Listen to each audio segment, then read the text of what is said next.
Back in. We'll start our speaker series in just a second.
I might email you a couple of prayers in case something comes up.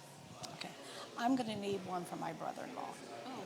He lost his wife yesterday. Oh, I'm so sorry. Very suddenly. And so he's in Kansas City. Okay. It was quite a shock. And, he wasn't sick or anything? It was just... She had the flu. Got dehydrated, went into the hospital, and died. I know. Well, if you send me the information, I will. I can do that. I wonder if I have one in there that you made personally. I don't know. I don't either. So. It dies. Yes, I know.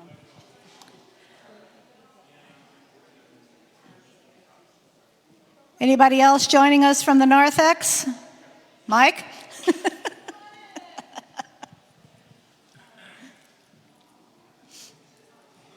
He's drinking his coffee.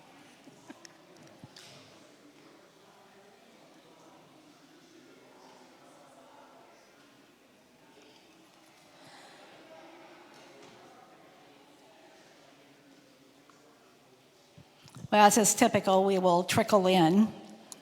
I'd like to take this opportunity to introduce our speaker. I have known Mike since 1977, I think. It's when I started teaching at Parkview. You were there. Okay.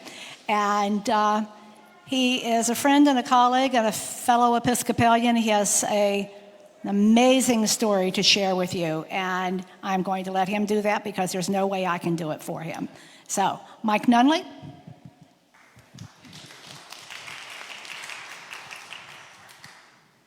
Would you folks mind coming over here? Ma'am, thank you. It'd be a lot better if I could see everyone right here that I'm talking to. I was expecting a full house, but hey, that's fine. Once I get finished, make sure you tell the folks who aren't here, check me out on Facebook, YouTube, whatever. I've just got to say a couple of things about the service today. Number one, I loved it. It was great. I'm a lifelong Episcopalian. Normally I go to St. James Leesburg. Sometimes I go to St. Timothy's in Herndon. My daughter and her family goes there, and the priest there is a guy named Charles Cowherd, who was a camper and a counselor at St. George's Camp up at Shrinemont, and I've known him since he was like knee-high to a grasshopper or whatever. Other things I like Lord, I Need You. That song, love that song. That's a great song. And I'm glad we stood up on the last verse. I was getting ready to stand up in the beginning because I love that song so much. I thought I was going to be in a Baptist church when I walked in and saw the first, quote, hymn, Rock of Ages. I'm like, what? That does not sound like an Episcopal hymn to me. But it was a great service, and thank you. And Reverend Susan asked, where do you go to find God in your life, in her sermon? And at some point, I'm not sure when it was in my life, I came to the realization or the thought that I don't have to go anywhere. God is in me all day, every minute, my waking and sleeping. He's often disappointed, but we're always together. So I want to let you know that. I want to thank Bobby for inviting me here to speak. I know that she has read my book, and that's why I'm here. If you want to buy my book when I finish, I've got a few here. I can sell them to you. If you don't, they're on Amazon. I published my book last October. If you see the cover, that's the reason I published my book, really, is this cover. Because this cover is me. 1956 in July, I was taken from my mother and stepfather by the police. They came and knocked on my door in Norfolk, Virginia, July 1956. I was 12 years old. And they found me when I stepped back into the hallway with a chain locked on my right ankle. And you can see that chain if you look closely on my right ankle. And here's what happened, why I decided to write this book. My children, Brooke and Pete, we've lived around Loudoun County since I moved up here in 71 and then got married and had my children. They were always after me to tell my story, put my stories in print, write them down, because I have a very unusual life. At least my early life was very unusual. So in 2012, for 1 year, once a week, I blogged about my life, about the stories that had taken place over the course of my life. And of course, a lot of them had to do with my early life. So I did that, and I'm sorry that I took that blog down, because at the time I took it down, it had like 45,000 hits from 35 different countries. And I wish I left that up. I could let those people know, hey, there's a book now. So most of the stuff that I blogged is in my book. So why did I write the book? That's one question that people ask me. And here's the answer. I grew up at Boys Home in Covington, Virginia, which is an Episcopal home. Every year, twice a year, we have, reunions. So in December, not this past December, but the one before, I was at a reunion, and we have a new director there.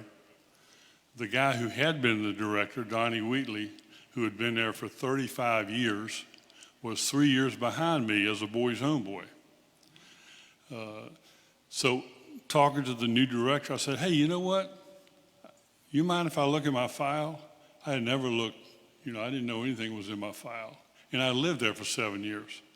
He said, sure. So, down in the dungeon, down in the basement, metal filing cabinet, pull it out, there it was.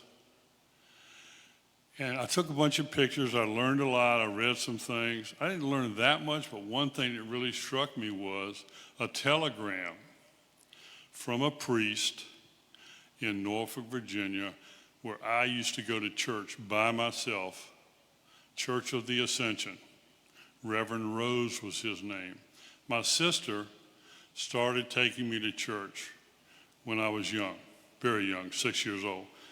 I continued to go when she and my brother left the house, but my mother and stepfather, they never went to church. They couldn't be more disinterested.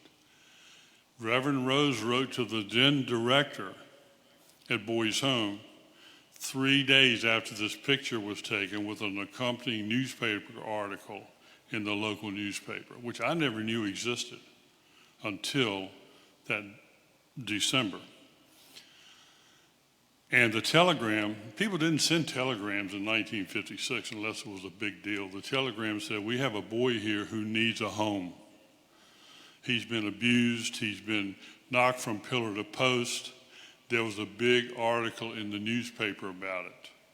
Well, when I saw that, the light bulb went off. Newspaper article. Because I'd always told my son and daughter, and my ex-wife, Elaine Nunally, they took a picture of me.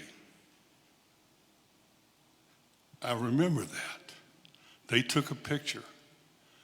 And so my son and I said, they told me to put my hand over my face. You know, in this day and age, this picture would never make it into a newspaper. There might be an article, but they would never put a picture of it like this into a newspaper. So my son and I, who is an Episcopal priest, by the way, he's up in Wilmington, Delaware right now for a year. Pete, he's my role model. When I grow up, I want to be like Pete. So he and I went to the Library of Congress. I told him about what I read, and we went through microfiche, and don't you know, there it was. Once I saw that, I was like, you know what, I'm going to write my book, and this picture is going to be on the cover. So that's why it's there.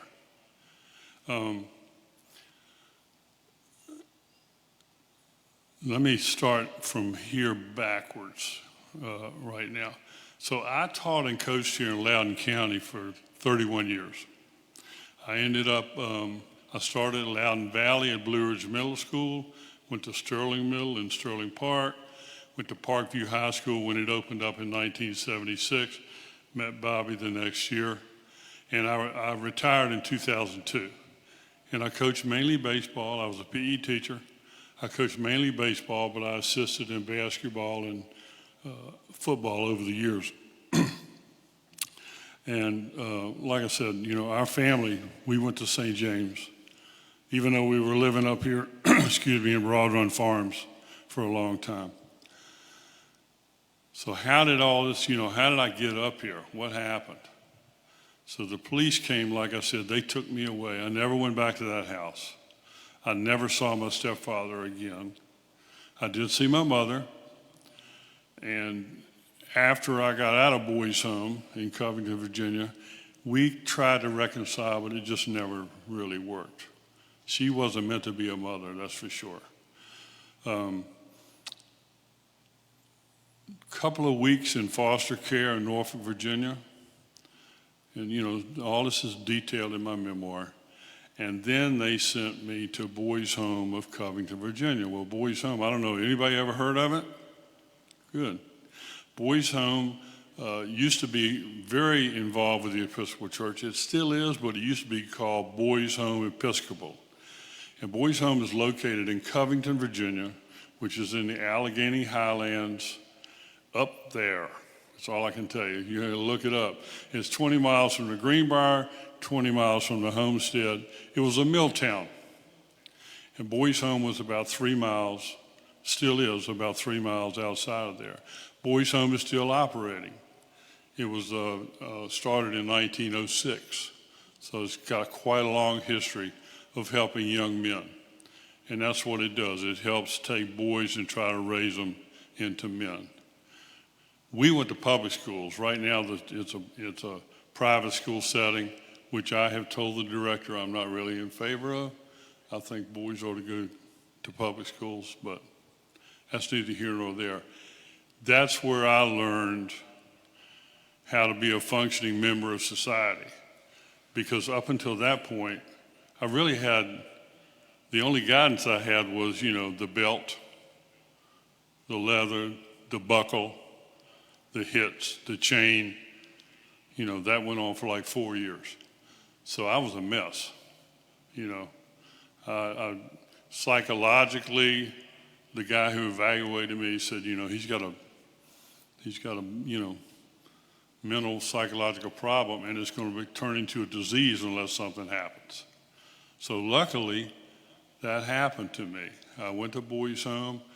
I got some great mentorship from 3 people, the director and my house mother, and mainly my coach. His name was Paul Seipel. And I call him in my memoir, I call him my Marlboro man. You remember back in the day, you used to see cigarette commercials all the time. You don't see them now. But one of the most famous ones was the Marlboro man sitting up on a horse, got the cowboy hat on, you know. That was Coach Seipel to me. And, you know, he was a great coach, but he was a great man. Later, he became my great friend.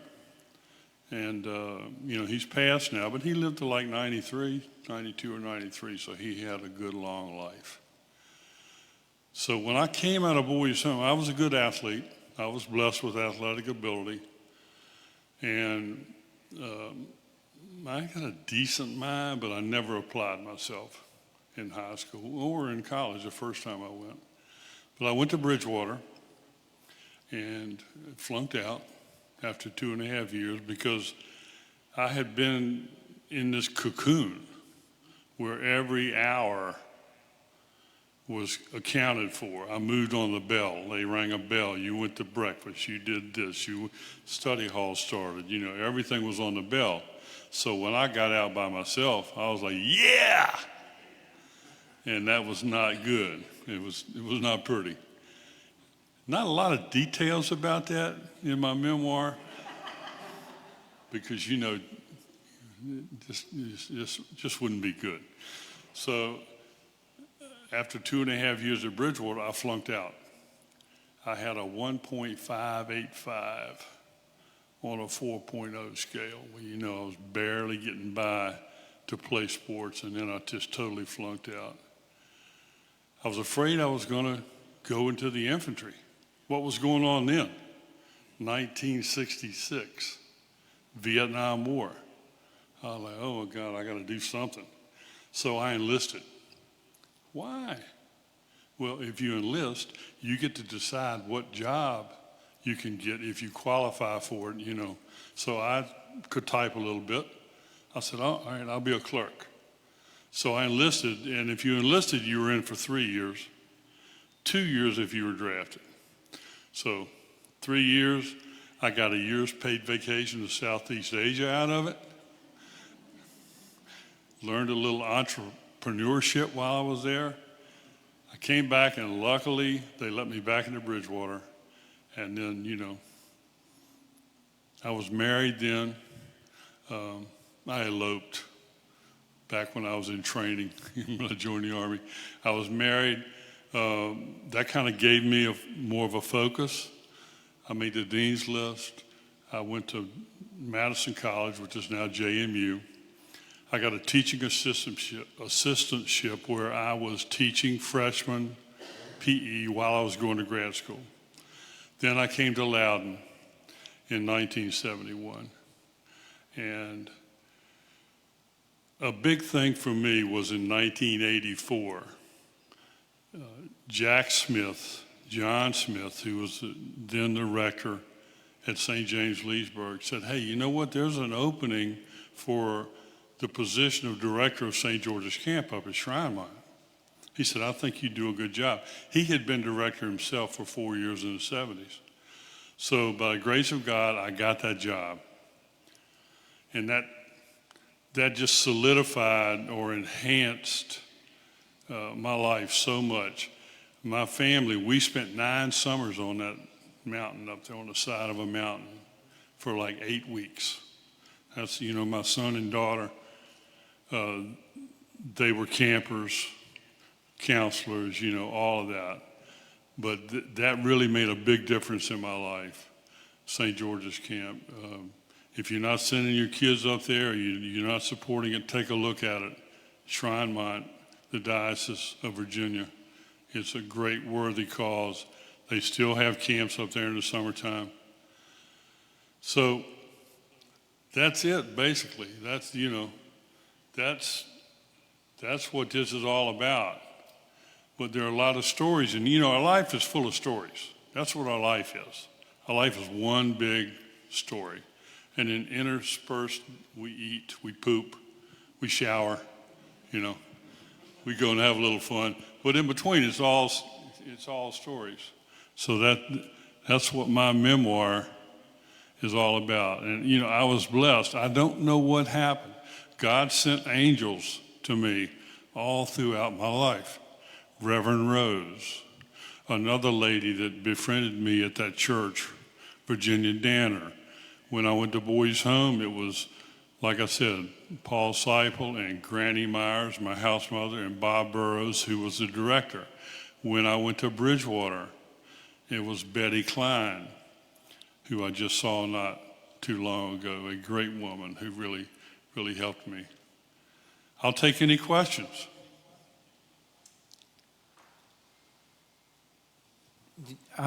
First of all, thank you for coming and sharing your story. When you talk about people that were significant in your life, these people that you just named, do you think that it's a truism that you need to be conscious of those people that actually are impacting your life? In other words, there's a lot of people that go through your life that impact you, but you may not recognize it at that time. You may not figure it out. Did you know right then and there when you were interacting with those people, when you were, being influenced by those people, that's what was happening? Or did you discover it later on? That's a good question. I didn't consider them my angels, but I knew that I loved them. And I guess, with my coach, I knew that right away.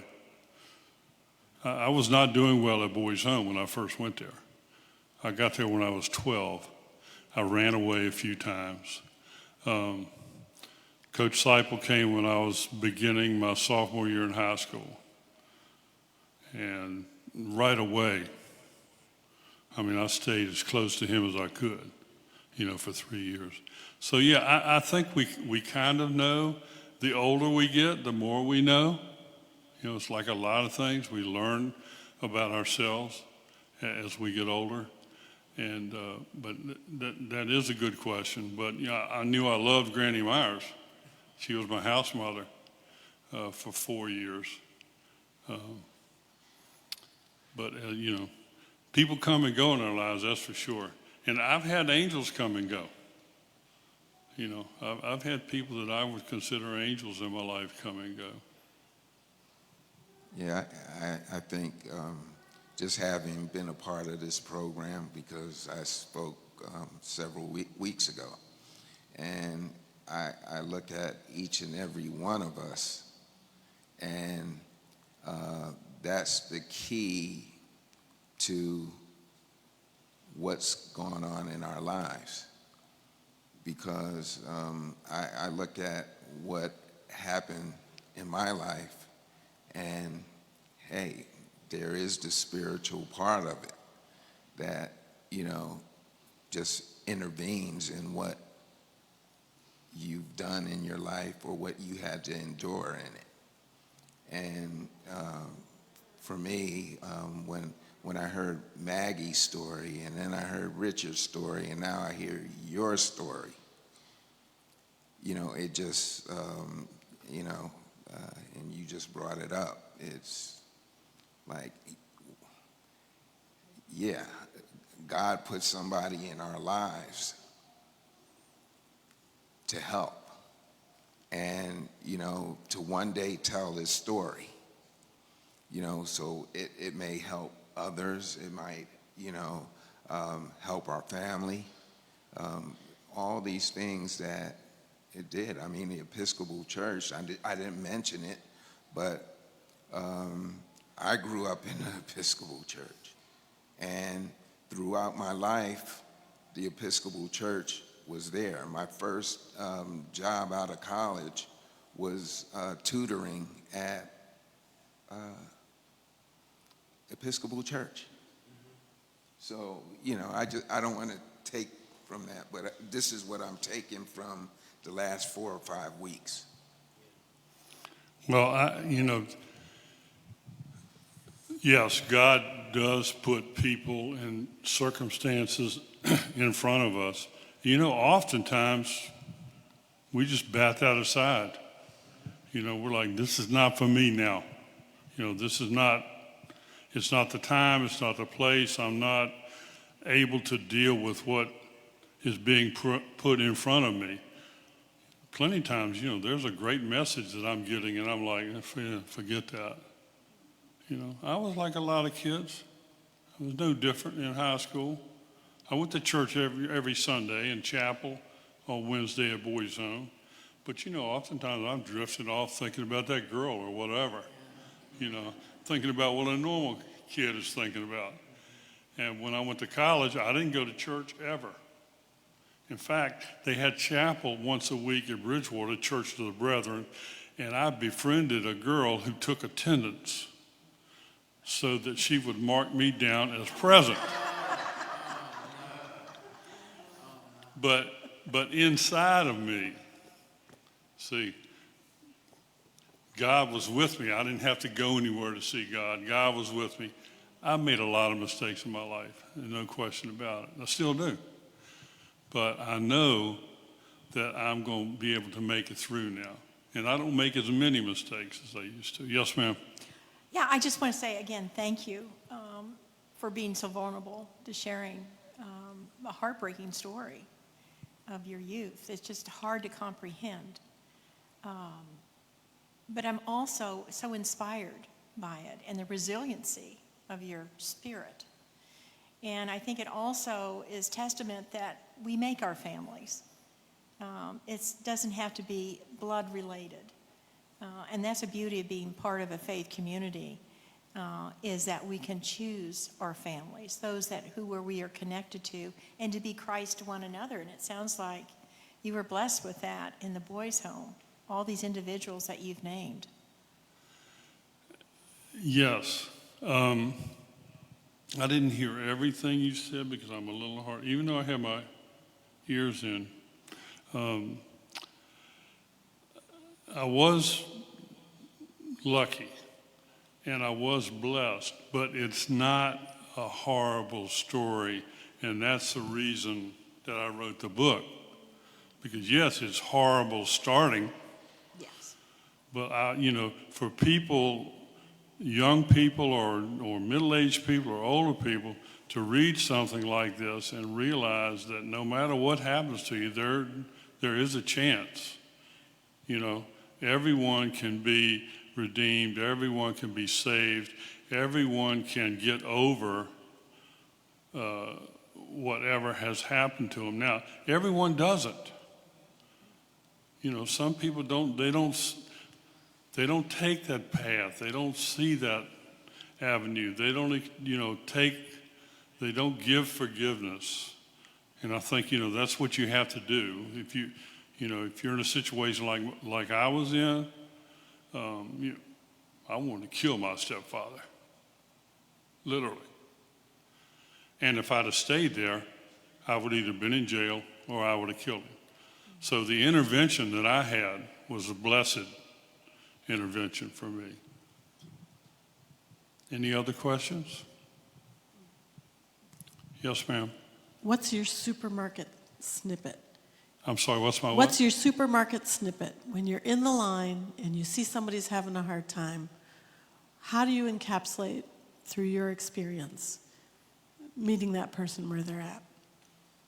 That's a good question.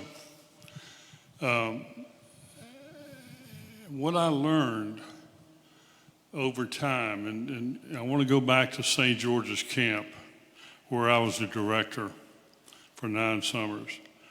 I can't explain how that experience changed me as a person. And it changed me because of my staff, because of the teenage and early 20s kids that I hired. They taught me so much. One thing they taught me was that I started using in my teaching and coaching is how to tell someone I don't like what you're doing, but I like you. That was a new learning for me. You know, to me it was always, hey, this guy's a jerk. Or this guy right here, blah, blah, blah, blah. But then when they taught me that, they're one of God's children.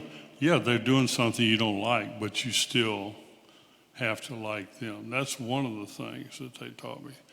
And I think in my own situation, as I've matured and I've gotten older, I'm going to be 80 in like 2.5 weeks. So as I've moved along and gotten older, I have become more accepting of people. And not only that, one of the things that I was good at with teaching and coaching was taking that marginal student, that kid who was in a little bit of trouble, or that ball player the same way, and, putting my arm around them and just in a way befriending them, but still keeping that I'm a teacher and I'm a coach kind of thing. And it's a little delicate dance that you have to do. But I was good at that. So I don't know if that answers your question, but yes, if someone's having a rough day, if I think it's my place, I will try to help them. If it's not my place, I will, When I'm thinking, I'm praying. That's the way I look at it. This is why I don't always pray well, because I'm not always thinking the right thing. But when I'm thinking, I'm praying. So if I see someone in that line and I think, well, I don't know their circumstance, but God, He's there. He's there with them too. Any other questions? No, I do have a comment. I would like to put a plug in for supporting the boys' home. Mike got Bruce and I involved in that several years ago in helping them purchase basketball shoes for the team, and we have supported them ever since. And even if you just do it at Christmas, because you can sponsor a young man. I think my young man is graduating. Is he graduating this year? Or is he a junior? I believe he's still there. Yeah, I think I know he's there now. I think this may be his senior year. he could be. I can't exactly remember. You get communication from these young men, and they are just wonderful people. So I'm going to plug in for support for that organization because he turned out okay. Thank you. I went back to Boys Home pre-COVID for 2 years and coached basketball. I was probably the oldest coach in the state of Virginia at the time. And I'm a very competitive person. I want to win. If I'm coaching, I love all the other stuff, the good stuff that comes along with it, but when it comes down to that ball being tossed up, I'm a boys' homeboy. I want to win. And we were very good in sports when I was there. We had a lot of really good players. We were lucky at that time.